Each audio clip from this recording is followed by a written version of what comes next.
progress. I'm very proud of the City of London's international role when it comes to sustainable finance. And our policy chairman, Chris Hayward, will go into more detail about this later. But, put succinctly, the city's offer is simple. We pull together the intellectual capital, the financiers, the lawyers, the researchers, the insurers, the innovators, the risk managers, the actuaries, the asset managers, into one place. Indeed, this summit is emblematic of exactly that, and through that partnership, we can create a great sustainable future. But, ladies and gentlemen, it isn't enough to be simply sustainable at any cost. Our race to net zero cannot become a zero-sum game, where one side of the world is safeguarded at the cost of another. No, any transition must be fair, one that leaves no one behind, and one that has a measurable positive outcome for all of the countries in the world. And that's why the theme for this year's Net Zero Delivery Summit is financing a just transition. It's clear to me that we must increase the social and economic opportunities of climate action while decreasing and managing the negative effects on people and on nature. Throughout today's programme, the many aspects of a just transition will be addressed, from channeling capital to countries that need new, sustainable infrastructure, to how financially we can support our natural resources and ecosystems. Ladies and gentlemen, we know what we need to do, but we need to turn our plans into action. We need to encourage greater partnerships between government, the financial sector, and business to unlock the investment potential in sustainable development. And we must ensure that any development supports the welfare of communities and ecosystems across the world. This is not a summit of blame or scapegoats. All sectors are welcome here, from aviation to energy, if they proactively support a just transition. There are no pointing fingers, only open hands, encouraging all industries and all countries to join us, to decarbonize and to reach our global climate goals. It's only through partnerships that we will succeed. It is only through friendship that we will prevail. And in that spirit of friendship, it is my great privilege to welcome our two representatives from Egypt.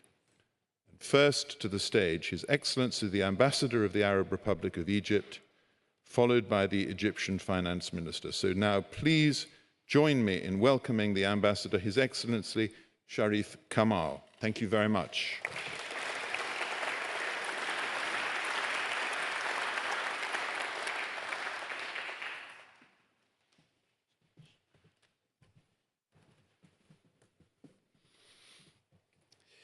Well, good morning, everyone. It gives me great pleasure to deliver the Net Zero Delivery Summit 2023 keynote address on behalf of His Excellency Sameh Shoukry, Egypt Foreign Minister, COP27 President.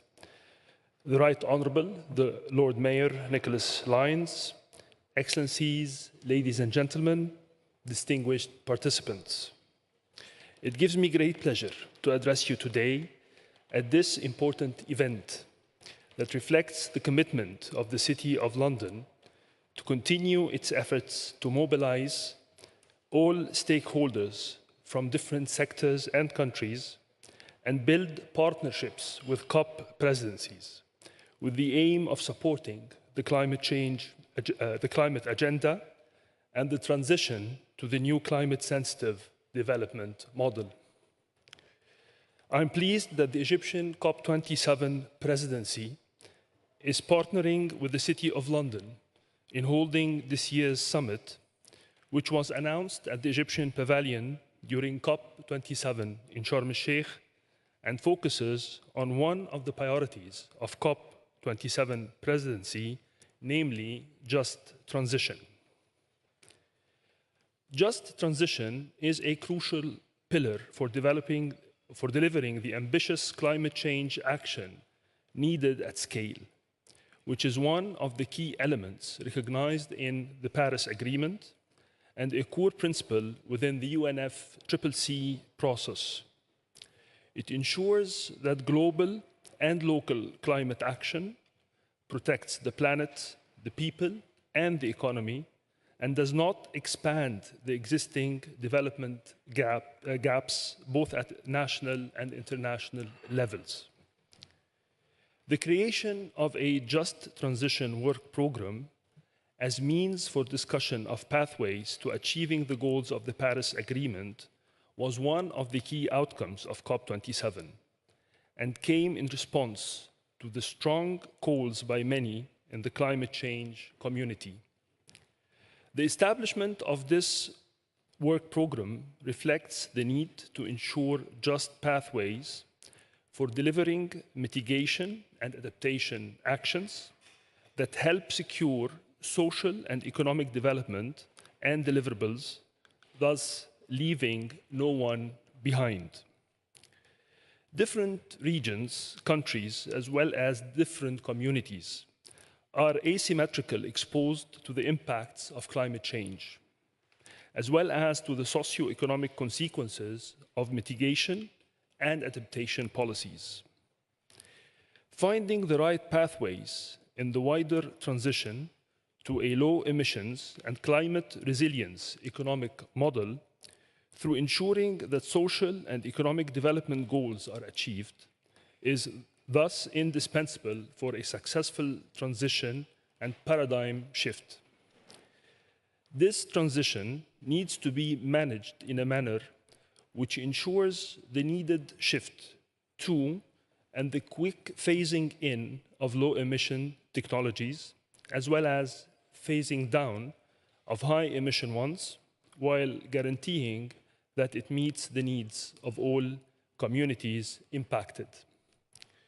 In light of the COP presidency's recognition that just transition is a core principle for climate action, we were keen to organize within the Sharm el-Sheikh Climate Implementation Summit a roundtable focusing on that issue, co-chaired by the President of the European Council and the President of South Africa. It was attended by the UN Secretary General, along a number of world leaders, and was facilitated by the UN climate change high-level champion for COP27.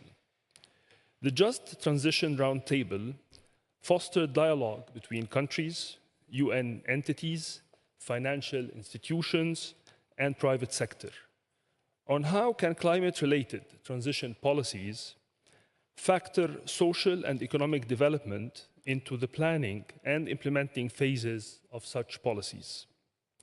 It was evident through the discussion, on the one hand, that a number of governments, businesses, and other non-party stakeholders have led the way in shaping just transition solutions, and that we need to build on those solutions and innovate new ones. On the other hand, it was similarly evident that there are numerous challenges that we are still facing on the road to achieving just transition. The Sharm el-Sheikh implementation plan that was unanimously adopted at COP27 emphasized that just and equitable transition encompasses pathways that include energy, socioeconomic, workforce, and other dimensions, all of which must be based on nationally defined development priorities. Furthermore, it highlighted the important role of the instruments related to social solidarity and protection in mitigating the impacts of applied measures. The COP27 presidency believes that further deep dialogues among all stakeholders on best practices and success stories to achieve just transition, as well as efforts to highlight challenges and opportunities in that regard are much needed.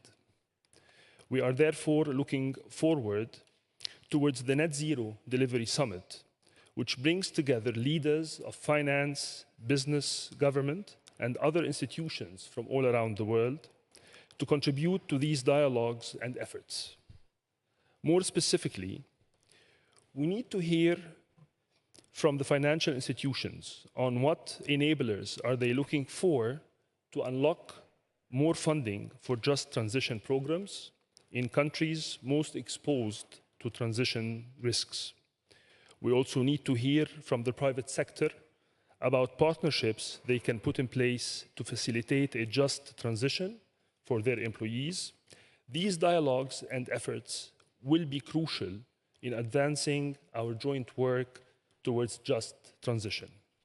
In conclusion, I would like to extend once more the COP27 presidency's appreciation to the City of London for its extensive efforts in organizing and hosting this important event and for its excellent collaboration and cooperation with the COP27 presidency, including during the build-up to the Sharm el-Sheikh conference. I thank you.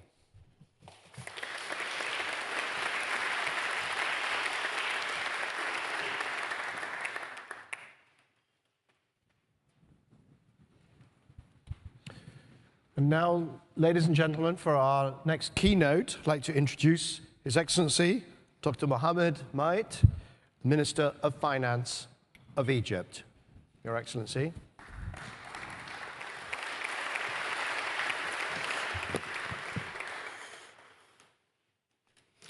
Good morning, everybody. The Right Honorable Lord Nicholas Lyons, Lord of London, ladies and gentlemen, good morning. It gives me great pleasure to stand among you here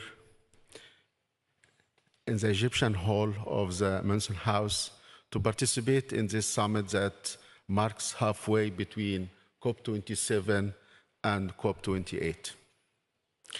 The current polycrisis era we are witnessing, triggered by COVID-19 pandemic, the war in Europe, the soaring food and energy prices, and the global economic slowdown. In addition to the ever-growing cost of climate impacts on the world economy. Not only did it exacerbate the need for climate finance amidst this current global situation, but also emphasized the importance of moving beyond financing green projects into exploring other opportunities for climate actions. For these reasons, climate finance continues to be a prominent focus in national budgeting, particularly in developing countries. African continent alone is in need of a $3 trillion in the coming 10 years in order to adopt climate change methods. However, the task of acquiring resources has become increasingly challenging in recent years. The rising cost of finance from international markets and the outflow of investment, influenced by the upward trend in interest rates within developed economies, have contributed to a significant decline in available funding. This situation is, of course, affecting negatively climate adaptation efforts. So, one of the challenges facing the fiscal policies in developing countries is the necessity to secure enough resources to finance the several needs, including financing adaptation. The Egyptian Ministry of Finance, in collaboration with the United Nations Economic Commission for Africa, took a significant step towards addressing the financing challenges faced by developing countries in pursuing their development and climate ambitions. We launched the Sustainable Debt Coalition during Finance Day at COP27 in Sharm el-Sheikh in November 2022. These sustainable debt coalition initiatives, which we are trying to convince everybody, the primary objectives of the Sustainable Debt Coalition is to create the necessary physical space for these nations to achieve a positive environmental outcome, address the challenges of sustainable debt management, and reduce the cost of green borrowing. It is part of the broader efforts to bridge the climate financing gap and support developing countries in their transition. And it has to be just transition, in their transition to green economies. It also focuses on various aspects: debt management, including reducing the cost of debt in new issuance that align with sustainable and environmental goals, and explores options such as sovereign debt guarantees and blended finance to lower capital costs for debtor nations at a larger scale. These efforts are crucial for supporting climate action and sustainable development. Currently, the Ministry of Finance is actively working with the COP27 presidency and the international partners to present and operationalize this initiative at the international level. The Council of Ministers of the United Nations Economic Commission for Africa demonstrated its support by adopting a resolution in March 2023, endorsing the framework of Sustainable Debt Coalition. The initiative is expected to be a central focus for finance ministers in the upcoming year. We have scheduled a meeting in Egypt in September 2023 to officially launch the Sustainable Debt Coalition. I invite countries and financial institutions to join this coalition as it provides a platform to enhance cooperation, establish a shared framework, and effectively govern sustainable debt transactions. This coalition of the willing allows sovereign debtors and creditors to work together,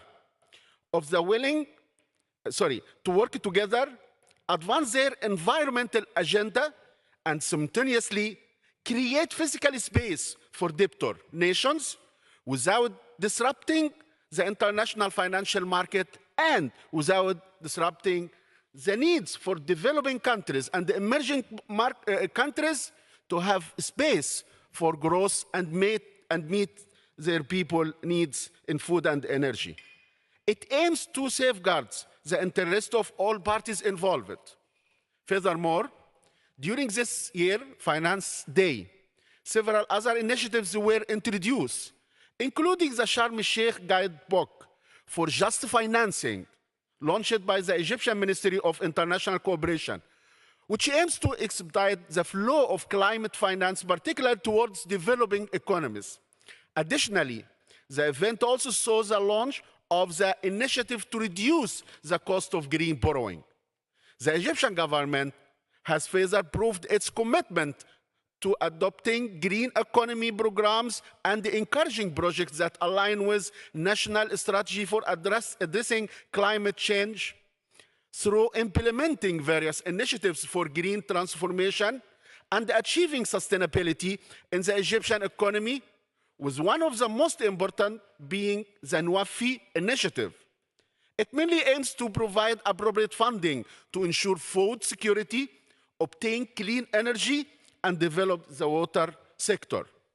Furthermore, Egypt has made a significant contribution towards sustainable financing by issuing first African and Middle East sovereign green bond in the Middle East and North Africa. This bond, amounting for $750 million, signifying a landmark achievement. They align with the sovereign sustainable finance framework introduced during the previous climate summit, showing Egypt's commitment to innovate financing and social development. These initiatives play a vital role in advancing the United Nations Sustainable Development Goals and fostering a more sustainable future. Through the implementation of initiatives like the Sustainable Debt Coalition and the issuance of sovereign green bonds and also green financing, we were able to get $1.5 billion a green financing loan to finance projects which align with climate change, as well as promoting the active participation of the private sector in private projects with a specific emphasis on green hydrogen. We can enhance financial mechanisms, drive sustainable development, and contribute to establishment of a more environmental friendly and resilient world. However, more is still needed to be done in order to ensure that adequate and just financing is available to those countries most affected by climate change. There has been a great deal of discussion around MDB's reform, and the Egyptian Ministry of Finance has taken note with great interest that suggestion to crowd in more private capital and implement change in the MDB's DFI risk posture and or the assumption of international risk in their product offerings.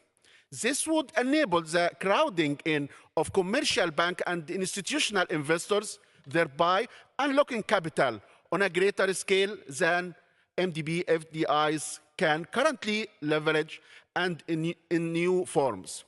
Taking into consideration that the goal of these suggestions should be providing developing countries with more financial flows at concessional terms, and not just to increase the component of private finance in a multilateral development effort. This suggestion falls in line with the message echoed in the G20 meetings, where calls have been made towards increasing the role of MDBs in financing sustainable development and achieving its goals. This echoes with the role expected to be played by the working group in restructuring the global financial architecture, where more coordination and collaboration will occur with the MDBs. In this regard, we support the call to reallocate part of the SDRs by our development partners to regional development banks, including the African Development Bank. This reallocation will be transferred to them to recapitalize and help them support vulnerable countries in these tiring times.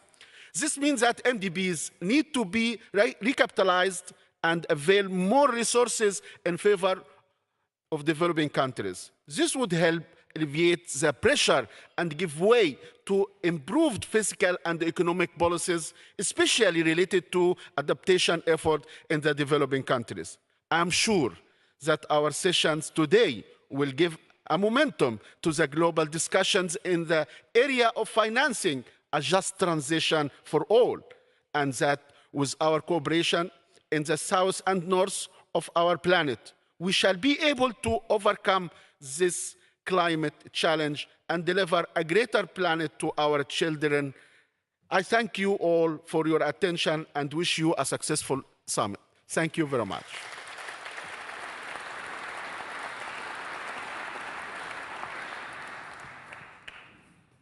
Excellency, thank you very much.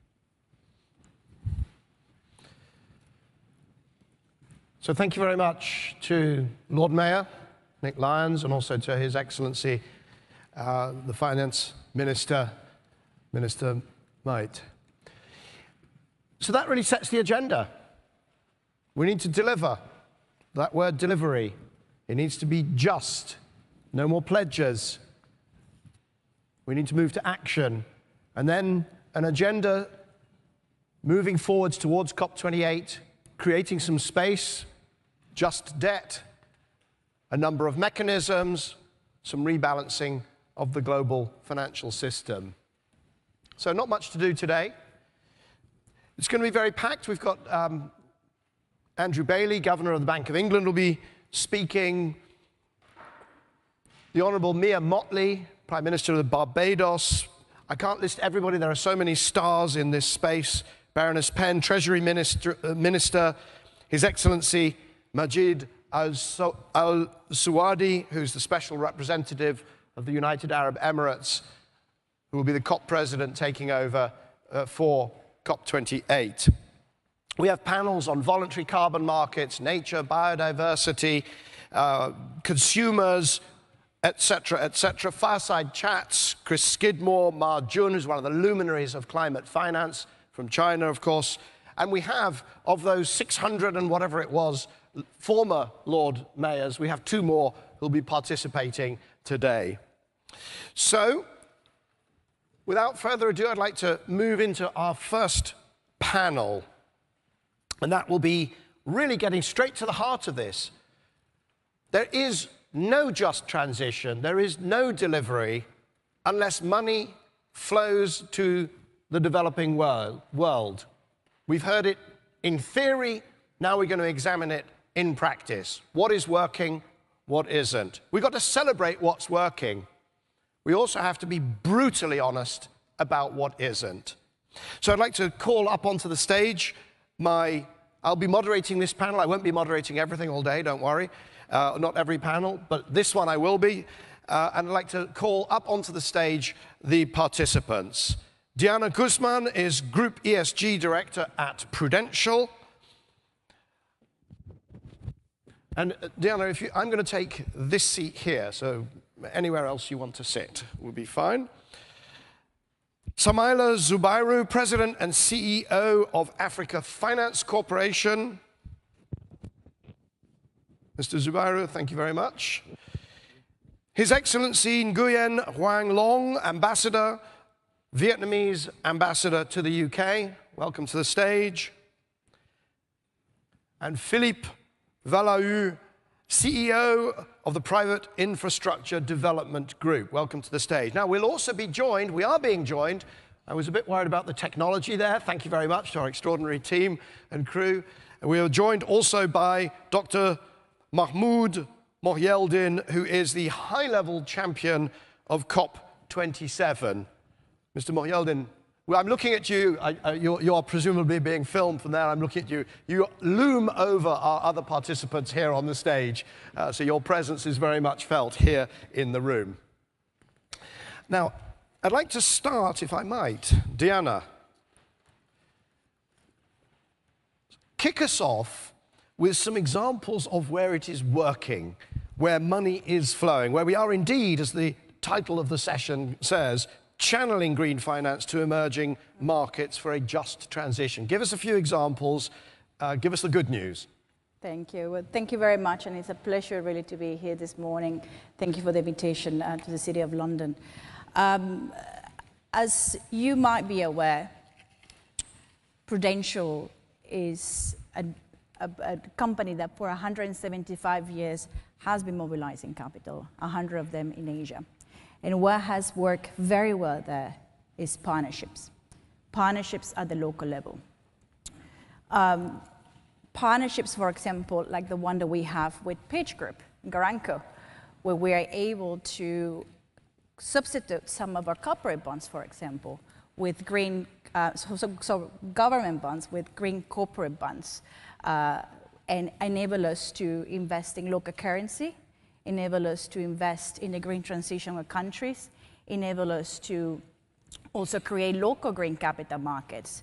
Partnerships on the ground are extremely important, and they can take different shapes and forms. It can be public-private, private-private, but what's very, very important in our learning by mobilizing capital is that actually the regulators and the broader financial infrastructure of those countries actually have a seat at the table to then enable us to create the right enabling environment for these partnerships and this capital mobilization to reach scale.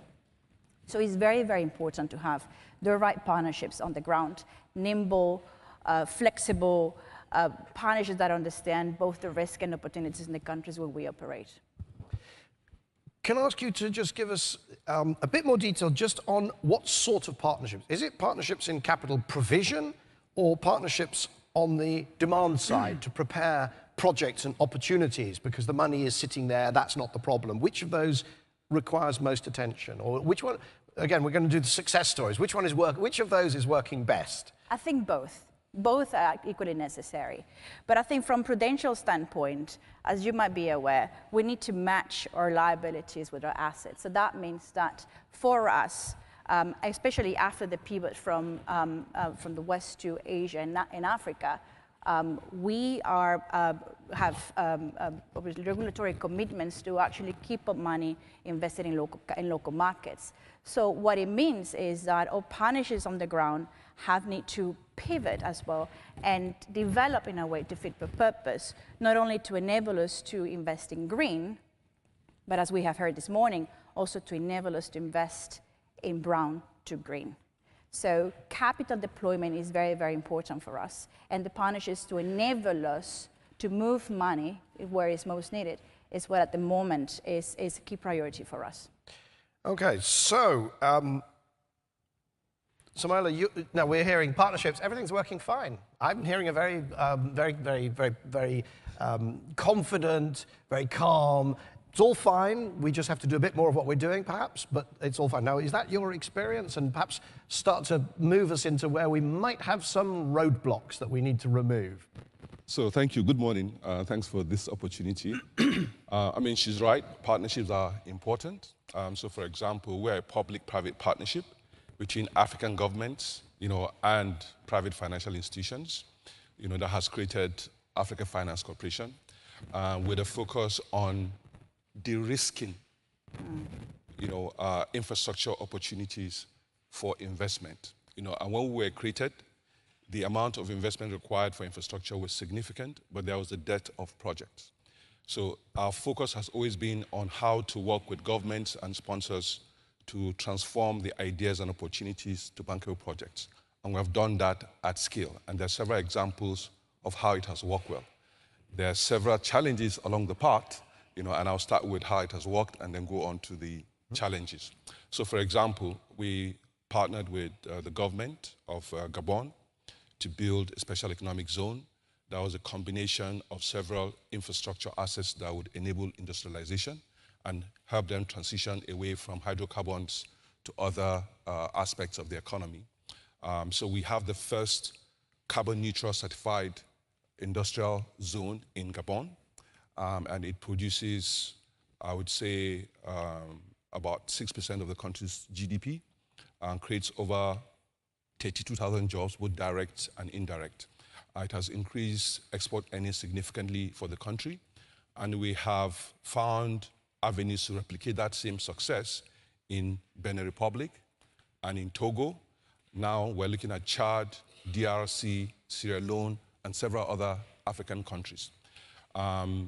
We also have a very good example in our renewable energy platform, where we first started with building a wind farm in Cape Verde, provides 20% of the energy requirements of the island. We've built a hydro dam in Côte d'Ivoire, still under construction, that will significantly reduce tariff. We've also currently almost completed construction of a wind farm in Djibouti that will provide almost 100% of the energy requirements of the island and put them on a path to sustainable, renewable energy in the country. On the back of that and the experience that we have, considering the significant amount of energy required for the continent, we decided we needed to do something at scale. And so we worked with our partners to acquire Lekela, which is the largest renewable energy company in Africa, with the idea of scaling, and enhancing our bargaining power, and also really negotiating and finding ways to make the inputs that are required for renewable energy in Africa. And I'll give examples. So the IEA tells us that 60% of the best solar sources in the world are in Africa. Less than 1% is built. It will not make sense to continue to import solar PVs from China into Africa. We have in Africa significant natural gas. We have silica. So it makes sense to start to look at how we can start to import that, especially because we know that shipping is a big part of one of the biggest polluters. It's actually the 6th biggest polluter globally. So to continue to import, implements while we work towards net zero will not make sense. So we currently have a program now in one of the new special economic zones that we're looking at in the Republic of Congo on how we could build photovoltaic plates there. And so we have several examples of what has worked, but the real challenge we have is that we're not able to get the capital that we need to do all the work that is required. So there is a significant mismatch between the custodians of capital and where capital needs to work. So for example, we have a pipeline of over $3 billion of projects, but we don't have the money to do it. We have several conversations, there's several pledges about capital going for renewable energy, but it's not flowing into Africa.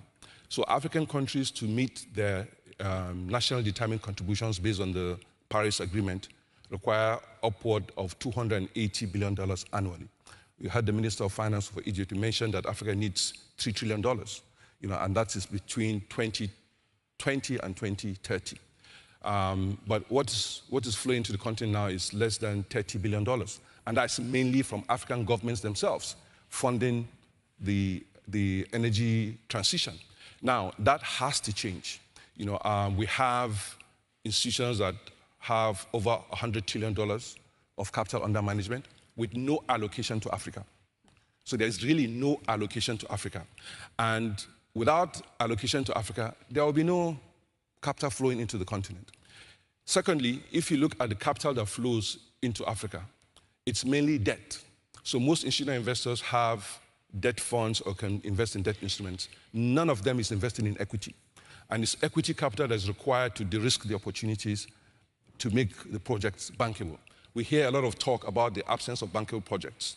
How will we have bankable projects if we don't make the investments to develop them?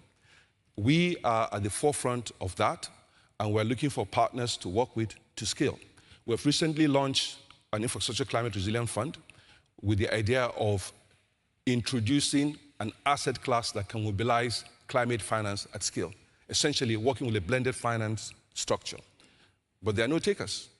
So we hear a lot of talk, a lot of words, but the capital is not flowing.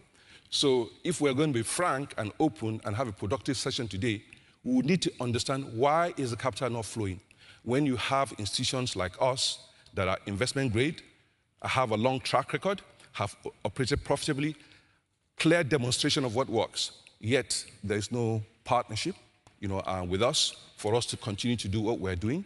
We need to understand what is required for capital to flow into Africa.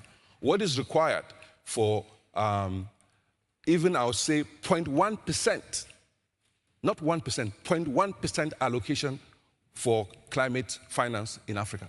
Those are the questions that we need to address today. An extremely eloquent and cogent framing of the problem, because you started with some examples where it's going, the wind farms, the development zones, and then, of course, the downside, which is that it's all much, much too small. It's 2-3 orders of magnitude too small, and being largely developed, you said, through domestic finance. Yes.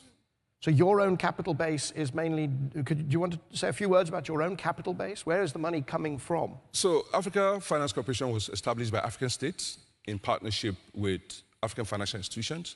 So for example, the government of Nigeria, the government of Egypt, the government of Ghana, the government of Gabon, the government of DRC, Senegal, Guinea, they are all shareholders of AFC. We have about $1.2 billion in equity capital. We have retained over $1 billion from operations over the years. So we have about $2.7 billion in capital. Because we are investment grade, we've mobilized about $7.5 billion from the debt markets, bilateral loans from development finance institutions like DEG, AFD, African Development Bank, and then the Eurobond market, where we raise bonds regularly. But the challenge is most of the capital really comes from Africa. So even when we do Eurobonds, we have African governments, we have African pension funds, we have African financial institutions as the main takers. We have investors from the US, from Europe, and from Asia, but it's not much. So there is still, I don't know how to describe it, there's still no flows into Africa. No flows. If only we were having this conversation in a location where there was plenty of accumulated capital that could flow in your direction, so somewhere like the City of London. Now, I want to just change the focus, if I might. Ambassador, we've heard this description of the challenges in Africa. The projects are coming through, the success stories are coming through, the local capital is coming through, the international capital isn't. What is the experience in Vietnam? Does this sound familiar, or have you got a completely different set of problems? Let's get all of the issues out on the table. Well, thank you very much. I don't want to compare Vietnam to Africa because they're very friends of us, so maybe we are a little bit different. I want to give a general context. Vietnam is 30 years ago was one of the poorest countries in the world. It's now a middle-income country. GDP per capita is already 40 times higher. It's have the GDP per capita now is nearly $4,000, 4,100, I have to say, and will be double by 2030, and we double again by 2045. And to doing that, we have to have a average economic growth by 7% per year. And from now until 30, energy production. So why I talk about that? Because 70% of Vietnam emission comes from energy. So we consider the green transition has to be a transition in the energy sector. In 2021, COP26, the Prime Minister of Vietnam has committed Vietnam to a very bold and courageous commitment. It's a net zero by 2050. But of course, in order to achieve that goal, we also demand the international support, international collaboration. We consider the just transition is a key part of that to help Vietnam and other developing countries to achieve net zero target. And what is the help? What is the support? We consider the four key sectors: the investment and the technology, the expertise, and finance. And after the COP26, we have issued our national strategy for net zero, which is critical for every sector of the economy and the society to follow. And we have signed the agreement with the G7 for the JETP, the Just Energy Transition Partnership. So the JETP aim to mobilize $15.5 billion for the next 3 to 5 years as a trigger money to help Vietnam build the green energy sector. So the energy sector of Vietnam is, and then the third important document has been issued last week, is the National Electricity Development Plan. We call it the PDP-8.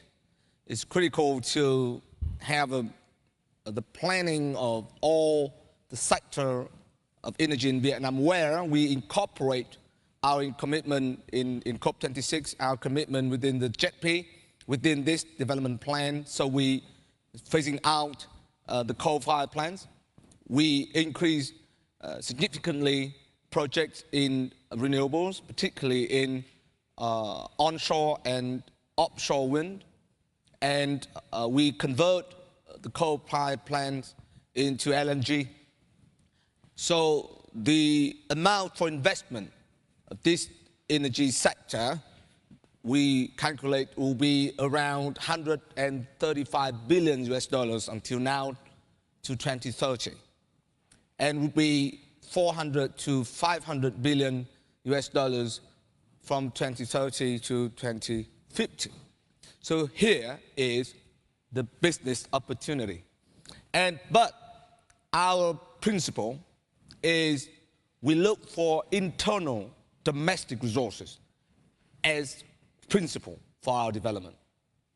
Meanwhile, the external resources will create breakthrough and help to achieve higher targets if we need to go higher or acceleration on some of the targets. So in doing so, we know that in attracting investment and attracting green financing and international support, the government is proactively and actively promulgating new law, legislation to facilitate and create the framework, the legal framework, to cut red tape and to give the opportunity for investment and finance to flow into the market. I know Vietnam has to, this is easy to say, it's easy to say. But in this process, we see the role played by the City of London is important. And also the UK. I'm the ambassador to the UK, so I always emphasize how the UK can be critical in helping Vietnam in this energy transition, in just transition partnership, where you have the expertise, you have the technology, and you have the finance and the financial markets. So we are actively working with the UK government in building some of the key projects. And within that, the City of London is playing a role. For example, the City of London is advising the government of Vietnam in building the next international financial center, where we see green finance and inclusivity, resilience, and this kind of partnership is critical. So I think it's all on the table. I am very optimistic by nature, but I think we can achieve that. Very interesting, because you've put a different emphasis on the importance and possibly because there's different availability of the local risk capital, the equity capital. So quite a different picture from the situation in Africa where it's really missing. Is that a fair summary in a sense? Either of our last two? Well, actually, maybe I'm not the expert in finance here. I'm the ambassador. Okay. So I'm not adventuring in the very uncharted territory for me. But this is a very important thing. I think in doing all those things, political determination. Right. So because I think the nature of the person into that. Because if everything go according to financial calculation, everybody will be successful. But it's not. I think at the end of the day, it has to be person. Okay. And the person in our strategy is in the center of the whole strategy. If you want to deliver, you need person. You have to invest in person. So Vietnam, I think, we're very confident in our process because we have this very person capital. Okay, so there's a very, very strong signal from government, and then the personal commitments of the principals clearly playing a huge role.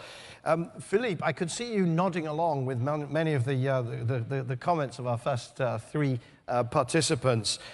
You are not the ambassador, you are a financial practitioner. Do you want to start? How is it that you address these problems at your infrastructure group, your private infrastructure group?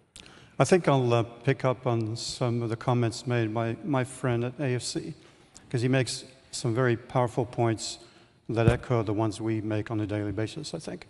So let me start with success, but then to dampen the atmosphere, talk about the reality, as my friend has done here.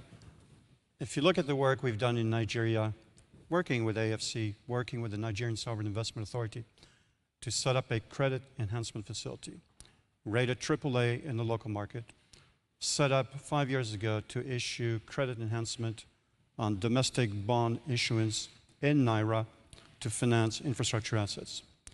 In a market that before then had no pension funds or insurance companies investing in the infrastructure asset class. Today, you have over 19 or 20 pension funds and a number of insurance companies investing in this asset class. 5 years ago, they were asking for 100% credit guarantee. Today, some of the bonds are being issued with 20, 30% credit guarantees. And you can imagine what that's done to pricing on bonds as well. So you're allowing domestic capital to flow, which is the point that was made by my colleague here. You're deepening the capital markets and the pool of available savings to invest in the infrastructure asset class. And then the next step is obviously creating that secondary market for those bonds that are being issued.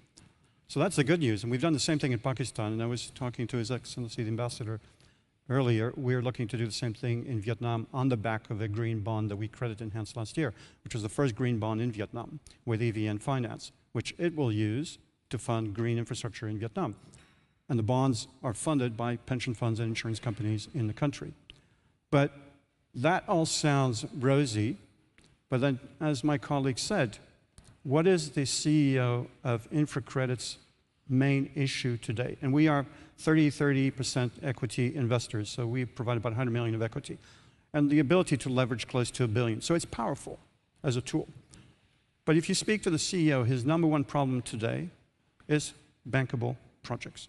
So he, like me, I'm sure like my colleague, get a bit frustrated when we keep talking about the trillions in pension funds that need to move to developing countries. It's not going to happen.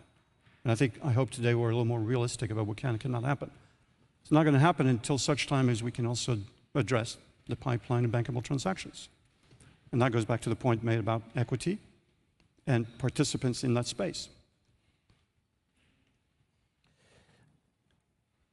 This is really interesting for me because the model that's emerging here is not the simple model of here are the trillions are in the developed world, capital markets, the capital formation, hundreds of trillions, and they need to be over there. And let's just figure out how to move those over there. And what you're saying is actually a number of things have to happen at once. Is that? I'm sure there are pension funds in the audience and they will tell you better than I can. They're looking for what? Ticket size? They're looking for risk mitigation products. They're looking for diversification, geographic sector, etc. That can be put together. But there has to be a sense of urgency in all of us who work in the space. You have a fragmented aid space today, clear for all to see, and still no realization that instead of people trying to replicate proven vehicles, invest in the proven vehicles. And if we don't have a call to arms and a call to collaboration in a way that's not been done before, you're not going to see that flow. I would like to bring in Mahmoud Mohieldin, who's the high-level champion for COP27.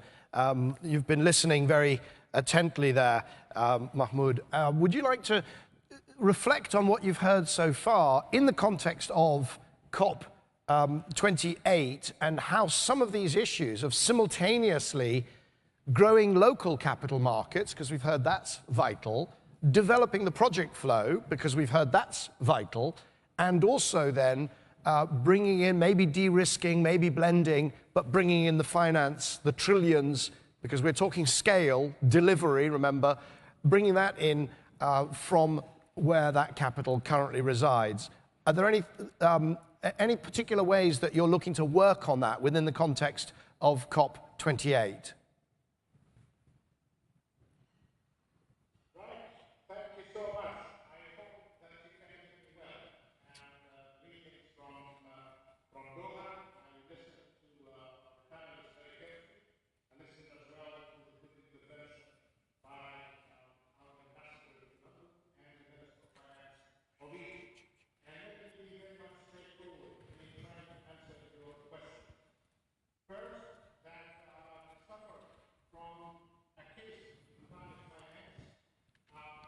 Much in conundrum, with a great deal of confusion about the priorities of developing economies.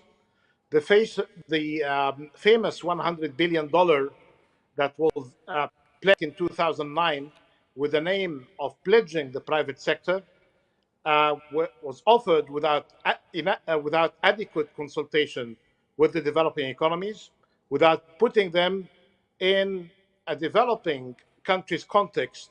And that's why I like very much what His Excellency, the Ambassador of Vietnam, had to say, because he started us off by talking about inclusive growth, 7%, with sustainability and long-term perspective. This is the way that developing economies need to see climate finance as part of development finance.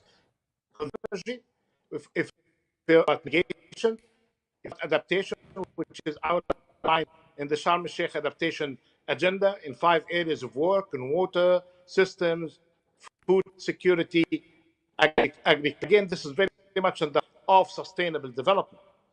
Then we see more offers, not just the 100 billion. I think the issue of the JETP of the G7 had been offered. Nice initiative, including the promise to South Africa, Vietnam, Asia, and other countries coming. But it would be more practical if we see it coming towards the hard-to-abate sectors, not just dealing with coal and fossil fuel, but basically through decarbonization in the cement sector, in steel and shipment, because there are more in this sector, especially for African countries. So, and let me deal very quickly with some concern. Remain so far that climate finance is very much development finance, more aspirational than practical.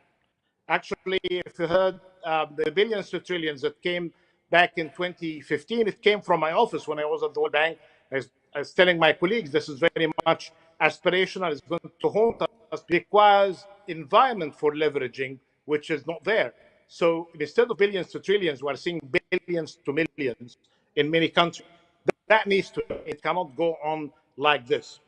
The other thing is basically what you see in COP27 and answering your question in COP28, both being held in countries of the South, last year in Sharm el-Sheikh and this year in Dubai, in the United Arab Emirates. So you see this emphasis on implementation and solutions. People do not like to see more pledges or more. They need practical approach. And what is better than practical approach in answering a simple question? Does countries in the South, developing economies, have pipeline of projects?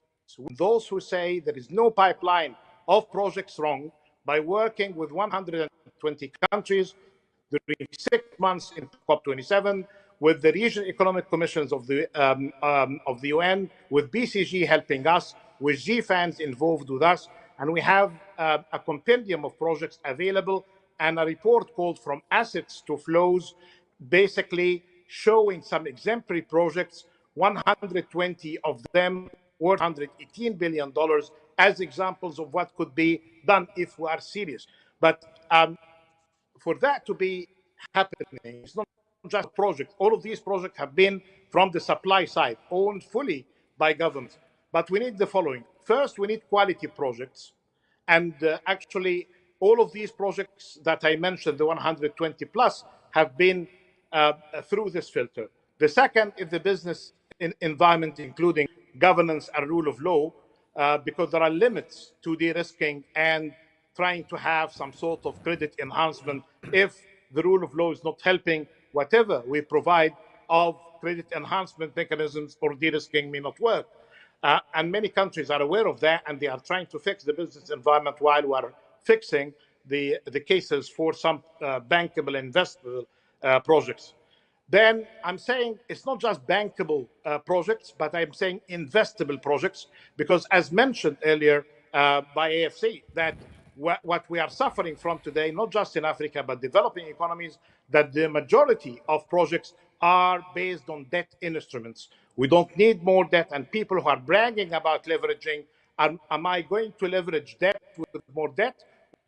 Optimal mix, and I'm happy to see the reference to some of the leading investment finance houses, including the one participating in this panel, mentioning equity participation, not just limiting finance to debt instrument, because already countries of the in one of three categories: either they have a debt challenge, or a debt crisis, or a debt catastrophe. So I cannot really solve climate finance crisis be stopped, and we need more equity participation, but we need more partnerships and more de-risking for that. And an additional point is not just finance, it's technology. We are a world of artificial intelligence, digitalization, and I think we can really be aided very much by and technology at scale helped us to reduce the cost of obtaining solar and wind farms, especially solar, by more than 90% during the last few years. And then this gets me into the role of the multilateral development banks, because those who are in the audience today may not be able to do it in countries in the frontier unless there is some sort of decent partnership from the multilateral. And seriously, they need to get their act together, the IFIs, all the multilateral development banks. They need to stop in this kind of false dichotomies. Is it a global public good, or is it a country platform that we need to work on? It's the same thing. Climate is a global problem, but to solve it, you need to get your act together in a local environment. Is it climate finance or development finance? No, for God's sake, it's the same, but you need to articulate policies together. Do we need better or bigger development finance institutions? We need both. So I think we need to really to act fast, because we are wasting time and we're not doing enough in this area. And we need the MDB, especially that there are many summits, as you know, coming this year after this in June summit in France, another one in Kenya, and then we have 3 summits on climate, sustainability, and financial impact, all before COP28. And if I may end with something here, that we need to have adequate impact assessment of what we are doing based on regulatory structure and better understanding of ESG.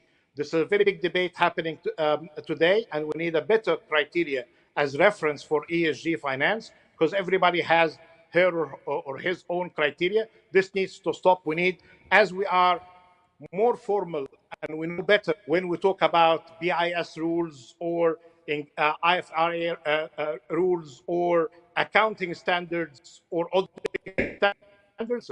But when it comes to ESG, it's very much all over the place, and this needs to stop. And perhaps a good starting point is the operationalization of the recommendations of the high expert group that was convened by the Secretary General of the UN. And the UNFCCC is working hard now, is trying to put some sort of standards to minimize greenwashing. Over to you. And I said at the beginning, sorry, I said it shouldn't and it cannot go on like this. But we know from the past, it's basically the answer to this line. It could be, that's what you think. This is from the famous Waiting for Godot. But this really, we cannot really go on like this, claiming that we have the money, we have the asset, but we don't have the projects. Actually, much more better work between the public and the private sector should be done. And there is no better than the City of London and its very able finance institutions to help us providing solutions when solutions are very much needed today than ever before. Over to you. Thank you very much, Your Excellency. A very rich intervention, they all have been, but that one in particular has opened up a number of the conversations that we will be hearing from, we'll be examining today. The point about restructuring or rethinking some of the IFIs, we're going to be hearing from PM Mia Motley. The conversation about ESG and what we measure must be real. And the whole thesis of today is delivery. We cannot continue the way that things have been. We do need a few orders of magnitude gear change. Now, what I'm going to do, we're not running behind, I won't say that, but we have to be very careful not to get behind. So I'm not going to take, if it's okay with everybody, questions or observations from the floor. We're going to miss that. These topics we've opened up on this panel will be recurring. We will be diving in during the day, and you will have a chance to hear, to share your own views and to ask questions, and obviously to find these participants in the audience at the various breaks. So what I'd like to do, if I could, is to close with a few, a closing thought, and it's going to have to be quite a succinct closing thought from each of our participants, really around, are you optimistic? I mean, do you think we can do this, right? I mean, we have to be, I said we needed to also to be brutally honest. Are we going to, we've kept 1.5 alive, are we going to be getting things on track to deliver 1.5? Is, or do we have to accept that, you know what, let's shoot for 2 and deliver 2 degrees, and that will have to do because that's all we can do. Let's see. So optimistic or pessimistic? Diana, as always, I'm going to start with you. Thank you.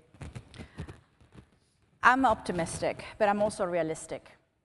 And that's because we operate in emerging markets, in developing economies.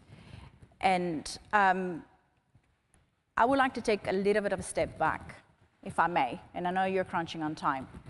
But one message that I really want to deliver is the following. We need to double down on green, absolutely, and move capital to where it's needed. But as an asset owner that invests long-term in local currency in some of these markets, for us, what is important as well is how we're going to transition brown to green, because that is pivotal for the just and inclusive transition. Okay. And now, you asked me before everything was positive, and if I was, I'm going to tell you what is needed in order to get there. Clear action points. One is we need a common definition, a market-accepted definition on what is transition finance. And how does this play out in emerging and developing economies? And not even go into the detail of how in industry pathways, transition pathways, we play it out in Nigeria.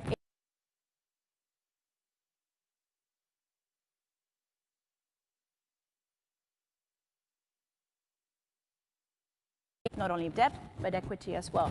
But we also need to be aware of greenwashing or transition washing. So I know we're looking for the Holy Grail, but really it's as important to take a step back and say, how are we going to make sure that we're transitioning, take consideration the local context and emerging markets, but that we keep that pace to get to 2050. And therefore, where is our money most needed? And therefore, that will help accelerate financing. Okay. So I'm positive, but I'm realistic. There's a little work to do. Okay, and you've touched on, again, a topic we're going to be opening up today around greenwashing, around these metrics. I am going to now ask people to be extremely fast because we are technically now out of time. But I still want to give you the chance to respond on optimistic or pessimistic in as few words, I'm afraid, as possible. Samaila. So optimistic, and I'm hoping that we can be pragmatic at the same time. By pragmatic, I mean we have to change how we're looking at things. We have to understand that what we're doing now is not working. And if we want to achieve net zero, we must change how we're doing things. We must look for ways to partner with people that are actually working on the ground and are delivering the projects. We shouldn't be trying to create parallel structures. Let's work with what works. Very good. Ambassador? Well, actually, I'm very optimistic. I said at the very beginning that I'm very optimistic by nature, but optimistic, reasonable, because, well, the response to climate change, the response to green transition comes from the people. Okay. It is the demand from the people. It's not top-down. So I think it's because of the people, and Vietnam has this policy based on people-centered. So I think with that, we will be succeeding. Philippe, close the discussion with your final remarks. Positive, I could speak for 10 minutes, but I will say one thing. We obsess, as AFC does, on localization of solutions. Okay. As I mentioned earlier, I think by doing so, we can show the way to others how to come. Without that. And a strong theme that has come across has been this, you call it localization. It is shifting from pushing the piece of string that is global finance to pulling it into the solutions that are being created, the projects, the pipeline that is being created locally. But we need to do we need to kind of push the string and pull the string at once. I think that's what we're seeing here. So I'd like to... And perhaps ban the word pledge. And ban the word pledge. Well, we've heard that already from the Lord Mayor kicking us off. So I would like everybody, please, thank our fantastic panel, including our virtual participant, for a fantastic conversation.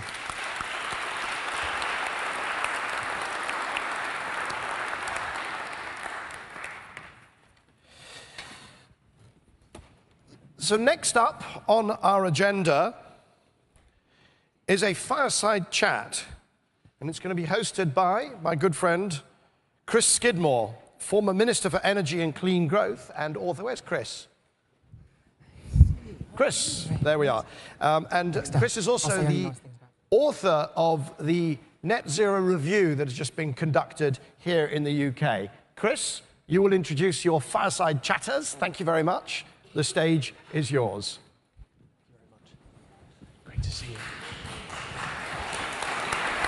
Just go up, or? Well, thank you very much, Michael. I'm not sure I'm going to be able to match your energy in comparing skills, but I'll try my best. I'm delighted to be able to be here to compare this session, which, as you can see, is a fireside chat, policy mechanisms to mobilize finance. And in particular, we're going to be discussing JETPs, Just Energy Transition Partnerships. Now, obviously, these were formally announced at COP26, and then the implementation model came forward at COP27. So a really great example of delivery, not just at COPs, but in between COPs also, a key theme, obviously, of this Net Zero Delivery Summit. I'm delighted that I have two expert panelists to join this fireside chat, who've both played a leading role in helping to establish JETPs and their implementation. We have Janice Johnston, financing advisor for the South African JETP. She was part of the project management unit and also the Presidential Climate Finance Task Team, which led the negotiation of South Africa's JETP. So Janice, please come up. Thanks very much. Please take a seat. And secondly, Chris Taylor, who is actually the UK's JETP envoy at the Foreign and Commonwealth and Development Office. And previously, I mean, Chris has had a fantastically long history. He looks far younger than actually his actual biography suggests, starting right back, I think, with being one of the authors of the Stern Review in 2006. But he was the deputy COP envoy at COP26, and so has real lived experience of getting the JETP process off the ground. Chris, come and join us. Thanks. Thanks very much.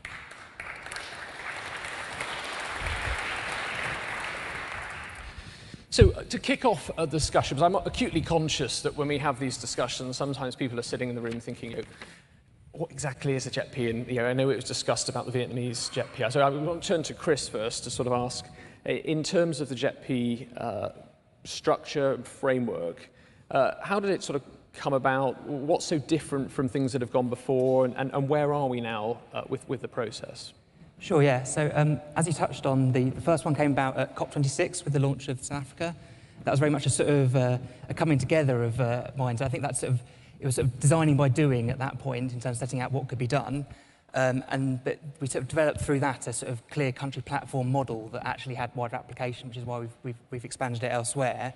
So just to be clear, I think the key features are that you've got the scale, you've got the ambition, you've got very much a sort of country-led process that tries to bring together many of the components you need at the same time. So Michael in the previous section touched on how you have the finance, but it's not as simple as just redirecting it. You need a number of components to come together, and you can have a bit of a sort of chicken and egg problem between setting the ambition, setting the clarity of the goals, having the policies that are necessary to deliver that, and really pulling in the finance that needs to deliver that.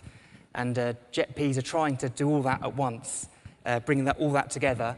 So you sort of, rather than having a chicken and egg problem, you're sort of getting chicken and egg, sort of agreeing a contact with a supermarket, building the coop all at the same time to try and bring all those components out. So you've got the headline targets, you've got the commitment to some of the policies that are necessary to deliver that, and you're really trying to match up the finance and bring out the projects through the implementation phase to deliver that. So you've got the high-level commitment from the country, very much a country-led model. You're bringing in the just components and making sure resources are dedicated towards that, because that's necessary for a durable transition and the right thing to do regardless. And really focusing on coordinating between countries that are providing that support, providing the government itself, the host country that's leading the process, coordinating within itself, and then sort of working directly more with the private sector and others to help coordinate how that input comes together. So it's trying to bring it all together to sort of deliver more of that system-level change that you need, because you're not going to be able to do this with a more sort of project piecemeal basis.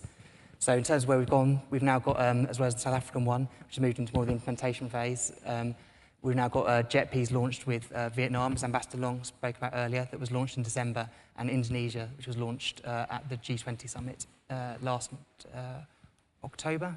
Yes. And Janice, it was mentioned obviously that the South African JETP has moved to its implementation phase.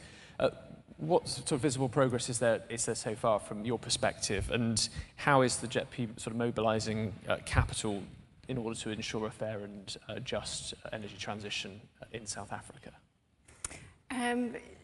So thank you very much for having me on the panel. So As mentioned, the South Africa Just Energy Transition Partnership was established at the COP26, and as part of that, the International Partners Group committed to mobilizing $8.5 billion across the 5 partners within the group, as well as the Accelerated Coal Transition Investment Plan was all part of that package.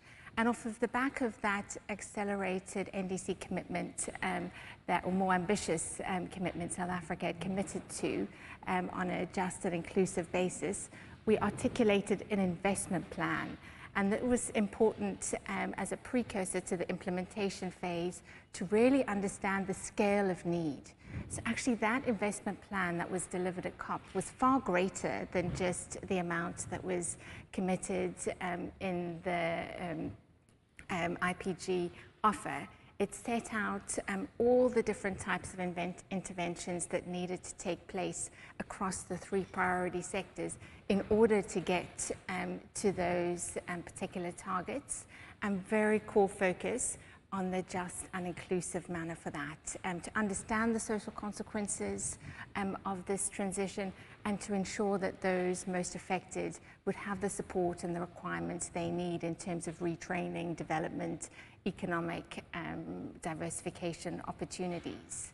So now that the plan has been defined, we had to go through a process of consultation with various stakeholders, because bringing everyone along in this is key critical to its sustainable success.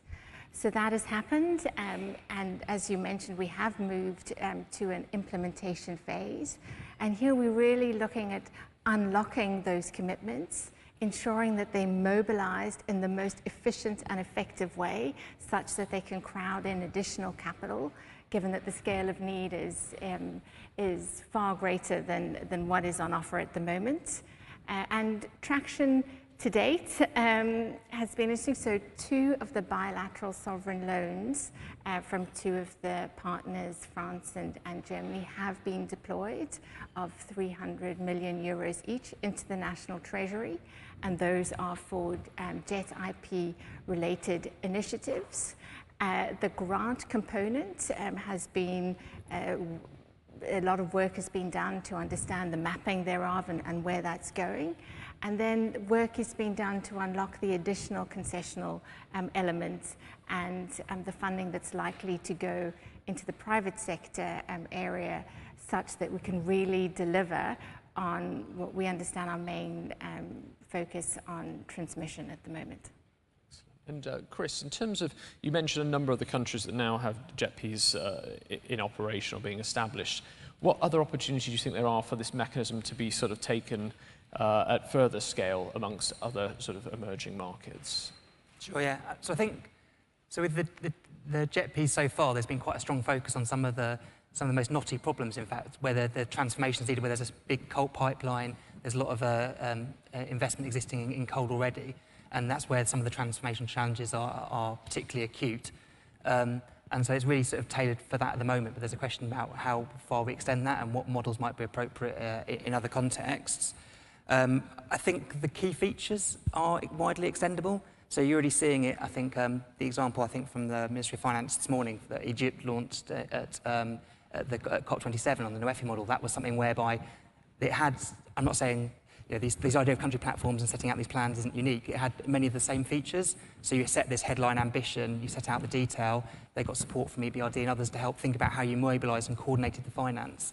So I think this model has much wider application. I think to help support countries, I think these projects can give a real demonstration effect to give countries more commitment, more confidence to set out the nature of the targets, and that if with the right policies, the finance really can flow. And to give the challenge to us to think about how we can coordinate to support that, and also think about, you know, we're not making further decisions about where there are discussions ongoing on some further JETPs, but we'll have to think about whether there is a wider application or whether it's thinking about the wider ecosystem. The components need to be designed to support this level of change that's needed. And Janice, you've set out sort of what progress has been made so far in South Africa. I know it's always difficult, but obviously it would be great for us to sort of learn some of the lessons from your sort of lived experience. Where do you think some of the barriers have been sort of so far that have limited maybe the success you'd hope for? And are there sort of things policymakers and investors can do additionally to work to overcome those barriers?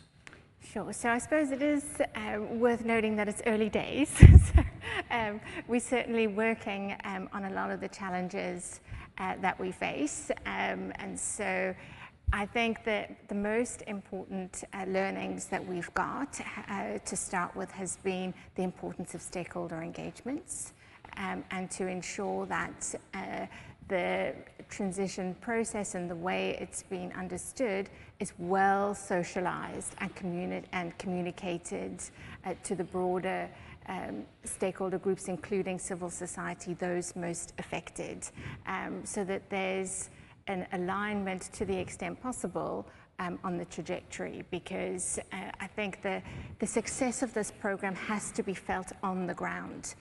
There's obviously the decarbonization and emissions reduction, which are key critical, but the social element needs to be felt in the communities that are most affected, and that needs to address things like energy access, security, and economic diversification. So that needs to be well articulated, because it's hard for those communities to understand what that could be if they don't see it right now. And so therefore there can be this resistance to change, even if at a philosophical level everyone does understand the importance of the decarbonization agenda. So that's been one. I think, you know, with something that is quite so complex and variously overarches so many government departments, areas, communities, etc. You know, that coordination and alignment element needs to be well understood and coordinated. So having, so ourselves with a project management unit, we sit within the presidency department, so we have that slightly sort of overarching lens. I think that has been an important aspect that I think will help, hopefully, to unlock some of the potential barriers as they unfold in implementation. And Chris, I saw you sort of nodding in agreement on a couple of those points. It'd be interesting to see whether you've seen that similar issues with some of the other JETPs, whether it's too early to be able to tell. But I wanted to ask you actually about the COP process, and obviously we're here today in between COPs, in the 6 months sort of gap between COP27 and COP28. And I was wondering what lessons we could learn from previous COPs in driving forward joint transition projects, in particular ahead of COP28. Are there sort of lessons that you think we could learn from the processes that have gone before? Again, where can we sort of avoid sort of taking wrong turnings? Yeah, I mean, I think just picking up on some of those barriers points, I think the JETPs are sort of quite helpful at sort of tying the system level points together and maintaining that momentum, but those challenges do always exist, and I think it's that coordination is really helpful. In terms of tying it to the COP processes, I mean, COPs are, I mean, you touched on my first one was about 2008, and they were quite smaller events then, and they've sort of grown quite a lot since then in terms of what's taking place there. And they do present that sort of enormous milestone. Quite often we don't mean to have them as focal points and milestones as we try and get on with our work, but they do act almost as a backstop to make sure that there is delivery focus, and you having senior representatives and leaders coming together wanting to tell a positive story, which is really welcome, and that acts as a sort of a driving force for momentum in terms of delivering on some of these breakthroughs and making these sort of announcements and making sure countries have a platform and an opportunity to talk very positively about the action that's taking place. So I think they can get too much focus, and we should be looking to maintain all our momentum we can, particularly in the implementation phase in between, but then trying to make the most of those moments as they take place and use those platforms to sort of bring together. But also just to share the experience across these different stories. I think that's really helpful from that perspective in terms of people going along, people having a chance to sort of meet up and hear firsthand about what's taking place in South Africa and elsewhere in countries, taking the stage and talking about that in ways that help share that experience and integrate with the full set of attendees that are now there. There's now far greater representation from finance and other sectors than there used to be 15 years ago, which is only welcome in terms of driving those interactions. And Janice, obviously you were part of the negotiating team that sort of put together the JETP for South Africa. sort of formally agreed during the COP process. How have you found then engagement in between COPs? Have you sort of been able to also collaborate with the other countries and share best practice and lessons learned with Indonesia or Vietnam? I mean, what would you say would be a key message for sort of driving forwards continuous success and delivery? So we have been fortunate that there was a conference that was put together at the end of last year by the African Climate Foundation with other sponsors that brought together a number of the countries looking at the JETP process or started the process, and ourselves. So there are some sort of events that are going to be used in order for specific events to share those learnings, but we also are having some bilateral conversations with various countries as well to share. I mean, I think some of the things that we're sort of looking potentially to increase or to understand better in terms of the catalytic nature of the funding and how it's able to be accessible in a reliable and consistent and understandable way, and to the extent that we can actually combine some of these financial offerings to simplify the offers, for example. That's some of the feedback that we're giving, because I think that at the moment, in terms of the way that they put together, and it can be quite sort of complex and difficult to actually unlock some of those offers. And so I think while we unblock some of the challenges, we're certainly hoping to share that with other countries as well, so that we can really accelerate the deployment at scale. And in terms of thinking about mobilizing finance within the private sector and the investment community, see, we're here at Mansion House, Corporation of London, keen to look at how we can deliver further, faster on this. How can London-based investors leverage their financial power to support further climate action, in particularly how to get involved with the JETPs, and what are the opportunities for potential future collaborations? So I think with the JETPs, there is now this idea that there is an investment plan. So I say first and foremost is if there's an intentional commitment to participate, within the various financing institutions, is perhaps to have a look at the plan and understand where the focus areas are and how that aligns with your own institution's mandate, focus, and involvement, so that can immediately create some sort of matching within those areas. And also to understand the local context, I think is key critical in these areas, as well as appreciating that there can be a flow of value creation between both parties, and that investing in strong growth opportunities within an emerging market context can definitely be mutually beneficial, and some of the emerging markets can benefit from the financial structuring and the technology that has been well understood in the developed markets, and that can be replicable in a local context in those environments. So I think there's definitely opportunity from a diversification perspective, and also from this understanding that climate finance is very difficult to not fully appreciate the interdependencies of all global markets in this area, and therefore everyone has a part to play. So I would certainly encourage that mobilization and focus initially within the various investment plans, and then obviously through the different offices to understand more where that funding can find a home. And Chris, as the UK's JETP envoy, is there a message you'd like to send out to the sort of London's climate financial community around how they could get further involved through the sort of Foreign Office? Yeah, I mean, so definitely the JETPs expand the space, I think, for the private sector. We've had quite a lot of strong coordination with some of the other JETPs through GFANs as well. So that coordination within governments, with the international community and also with the private sector, I think is very helpful in terms of giving clear, consistent messages. So as part of the Indonesia and Vietnam finance, there's sort of there's some that announced that they're expecting to mobilise in support of delivery of the JETPs is outlined.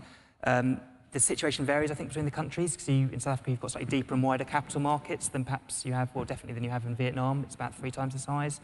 Proportionally, and about 6 times the size of Indonesia. So the need for where the private finance is needed varies across some of these, and that will affect the sort of projects that are potentially most needed. So in some settings, it will be where we have more experience in this country than perhaps some of the local banks do. So in areas such as energy trading or waste to energy or some of the more innovative areas, the local system will be less familiar and they have less experience. And I think where that international experience can really come to bear and make a sort of more transformational difference, I think, is in some of those spaces. So in some areas, there'll be more in those opportunities. In some areas, there'll be more of a direct need for private finance across the whole piece. But the aim of JETP is very much to just expand that space to allow that finance to flow. And just one final quick question for both of you. You've both sort of committed your careers to focusing on delivering on the JETPs. What does success look like for you in the longer term? What would you go away thinking I helped deliver both for South Africans or more widely in the UK? Janice?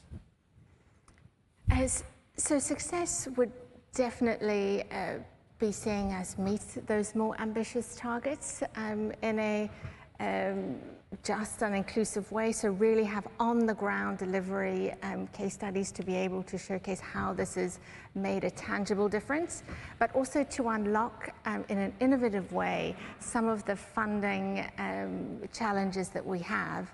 And I suppose just very specifically for us on the transmission grid for South Africa, if we're able to unlock funding at scale to expand and upgrade that, I feel that would be a real mark of success for our team. Thank you. And Chris? Yeah, for us it's about these countries supporting them to deliver their own ambitions, which are very high, so supporting ambitious countries, but also in doing that just demonstrating what can be done by others, so others feel much more confident in setting out those ambitious plans, setting out the policies that are necessary to deliver it, and working more closely with the finance community to help target that. Excellent. Well, Chris and Janice, thank you. Aside conversationalists, and I'm sure if anyone wants to follow up with further details, they'll be able to find you in the coffee break.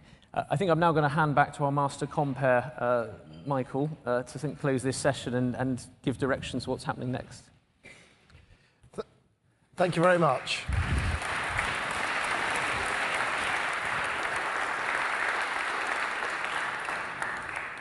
Thank you very much to two Chris's and also to Janice for that discussion of the JETP and what success looks like. And I think we all know what success looks like. The partnership is very good, but ultimately success is the flow of funding. It's the delivery of that transmission network and so on.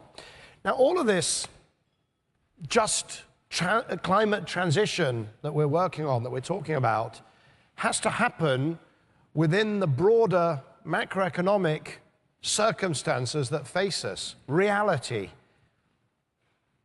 We had a pandemic, devastated our economies, and had to be worked through. We've got this terrible war of aggression by Russia on Ukraine.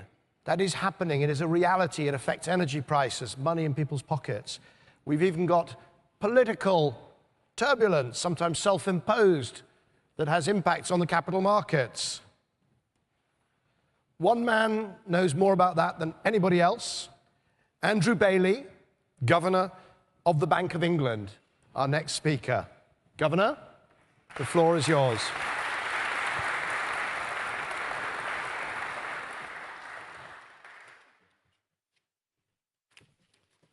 Well, thank you for the introduction. And it's a great pleasure to be here at the Net Zero Delivery Summit and to see what a broad and important content it has as well. I want to start really by continuing that theme, and if you don't mind, slightly answering my own question to start with. But I think it helps to set the scene. So the question is, what is the Bank of England, or indeed a central bank's interest in climate change? And let me give you three answers to this question, which go right to the core purposes of the Bank of England. The first one is that I think we can observe the effects of climate change on the world economy. One of them is, for instance, what seems to be the greater occurrence of extreme weather events and the effects that those have. The second answer I give is that, turning to financial institutions and our role in financial stability, banks and insurers, for instance, invest in assets which are exposed to the various elements of climate risk. That's the risk itself and to the transition away from that risk to net zero. And in many ways, that was the origin of our work on climate change. The third answer I would give to the question is that the financial sector has a big role to play, which is obviously why we're here today, in financing the transition.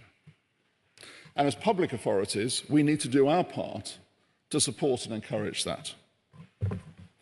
Let me just add two further thoughts before moving on. And to reinforce a point, unlike pandemics and wars, which are terrible and events that we're having to deal with, climate change, I'm afraid, is highly predictable. That's the reality. And there is, of course, therefore, no excuse for failing to tackle it. But let me end these introductory thoughts on a more positive note. A big challenge we face in the world economy is that the underlying rate of economic growth in many countries, particularly industrialized countries, has fallen. It's true here. Transition to net zero is a major structural change that needs substantial investment and can, over quite a prolonged transition period, help to raise the potential growth rate of the economy. And that's a good thing. But of course, it can only do that if we plan it and get on with it and get it right. But that is the challenge, and that's a positive challenge, it seems to me. Now, the primary levers for driving transition rest with governments through setting climate policy, with industry through innovation and investment, with private finance through allocating investment, and of course with all of us as consumers for making the choices that we do.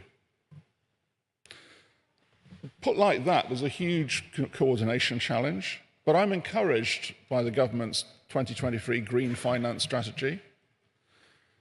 It commits to forming a net zero business and investment group to advise government on the needs of the private sector to mobilise capital. And as I've just described, we as the Bank of England have an important role. Our role is to ensure that the financial system is resilient to the risks from climate change and that it's well equipped to support that role in providing and allocating finance to support and achieve the transition to net zero. Now, we started work in 2015 with a focus on insurance, and we've moved on.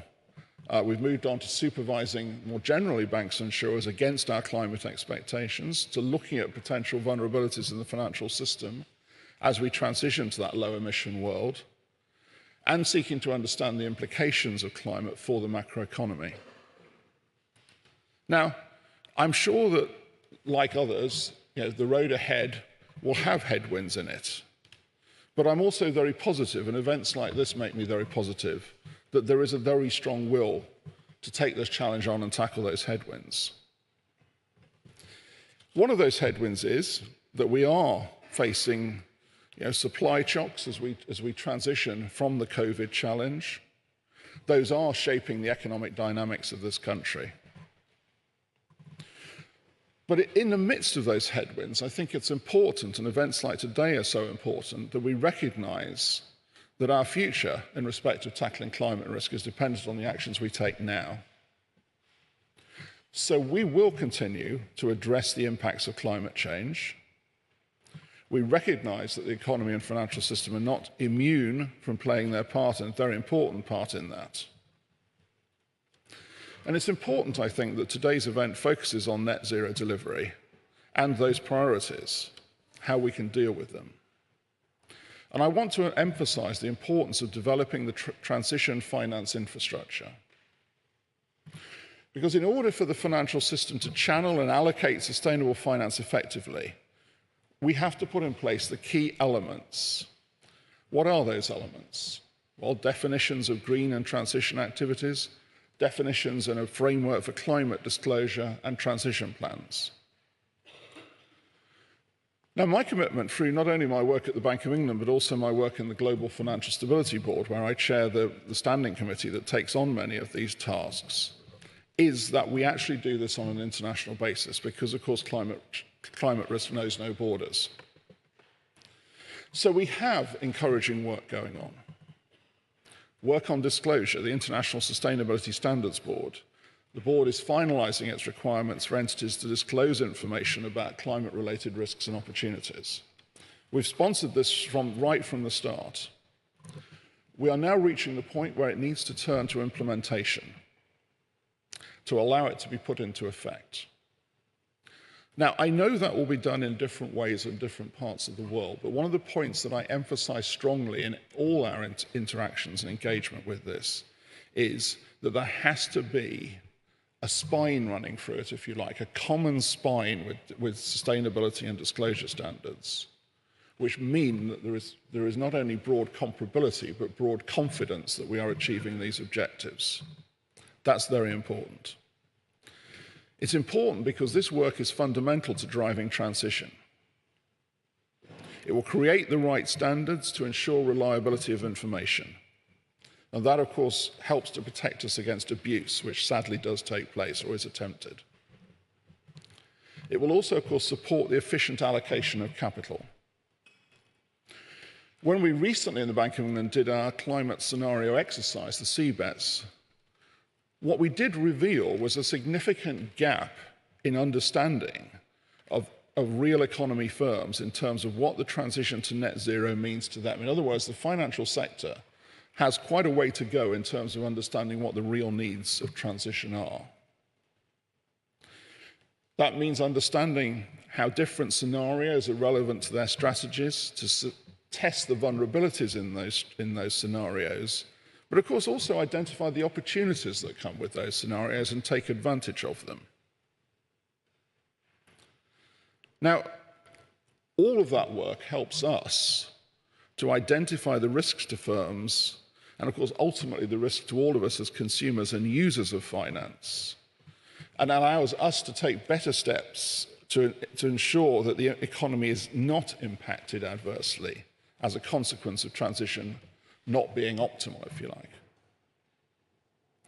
So this year, the Bank of England will also publish our transition plan for achieving net zero emissions from our physical operations. It's our climate transition plan.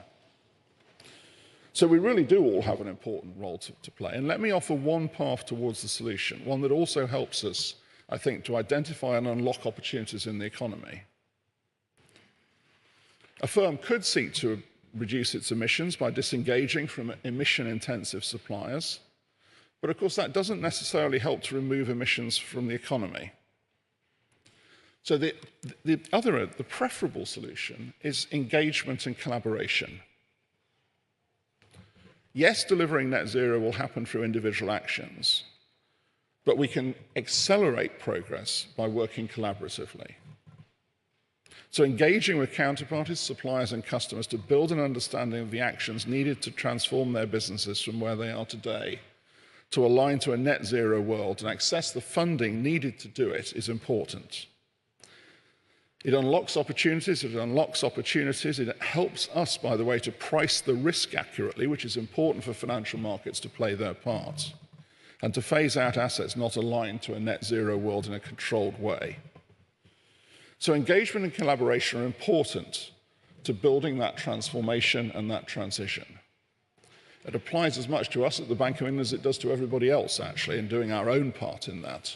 But I want to emphasize, both as Bank of England and globally, we will do everything we can to ensure that the infrastructure is built and put into effect that helps that transition to happen, that helps that disclosure, transparency, and pricing and risk management. And that's a very important task. And just to emphasize where I started, this is important because it's actually about risk to our economies today. Thank you.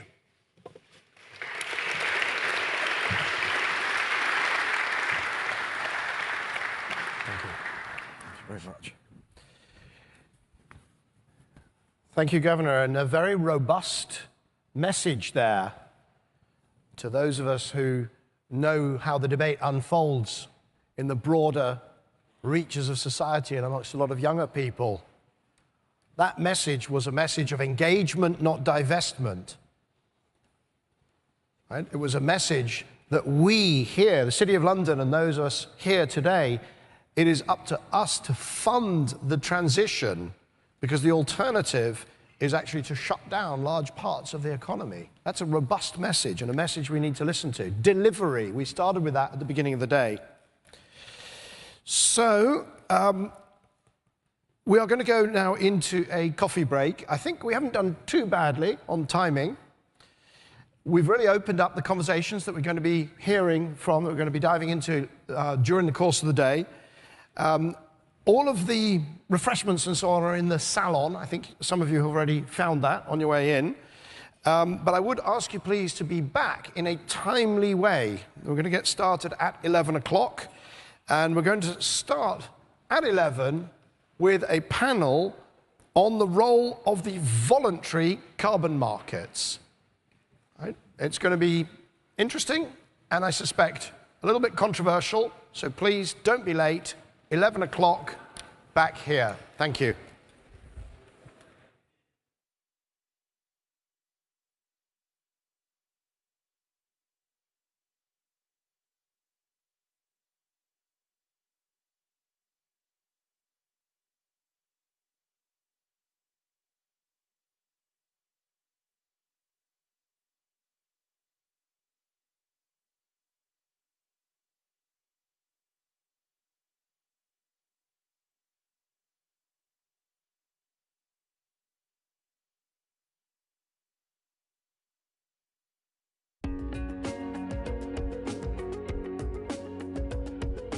Hi, my name is Eduardo Espina from Unergy, and I am introducing mini solar farms, a solution for decentralized and sustainable energy production. Mini solar farms are 1 megawatt size project connected near to the point of consumption, generating energy to the grid, and that only takes 10 months to start operation since funding. These type of projects are located in the coastal region of Colombia, where consumption of fossil fuels is higher and are also reducing by 50% the losses of the grid. Unergy has 38 mini solar farms to finance that will generate 65 gigawatts hour of energy, avoiding 38,000 tons of CO2 per year. These projects are located in tertiary towns in the country, where we hire local people for installing the solar energy projects, and we have also created an educational program for kids in the regions for learning about solar energy. The regulation about mini utility solar farms has started in 2021 in Colombia, and Unergy has been the first company in the country to install one of this kind. Our goal is to develop 5 gigawatts in the next 5 years in mini solar farms that worth $5 billion. In order to secure funding for our 38 mini solar farms, we are looking for expanding our relationships with potential investors and partners.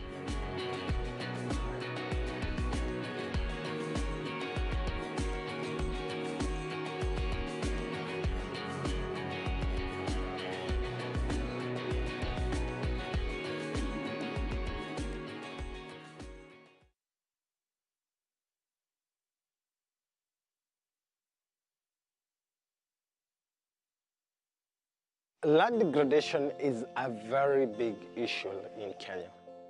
Safi Organics is a company that uses technology designed together with MIT to decentralize and small-scale fertilizer production, making it possible for the farmers to produce their own fertilizers within their local village using their available resources. We believe that a business should have an impact, socially as well as environment. At the end of the day, we need more of businesses that integrate social and environmental impact to their profitability.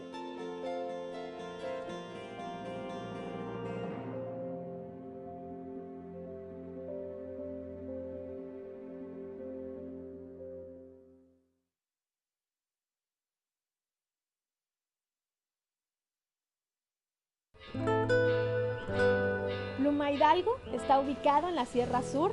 El 80% de sus ciudadanos se dedican al cultivo del café. Y desafortunadamente, si no hacemos algo por preservar estos bosques, no habrá café. En 10 años no habrá café. En este proyecto de Progress Planet Coalition son 8 años que trabajaremos en coordinación y en alianza con productores. Cuando siembro un árbol, son mi herencia para las futuras generaciones.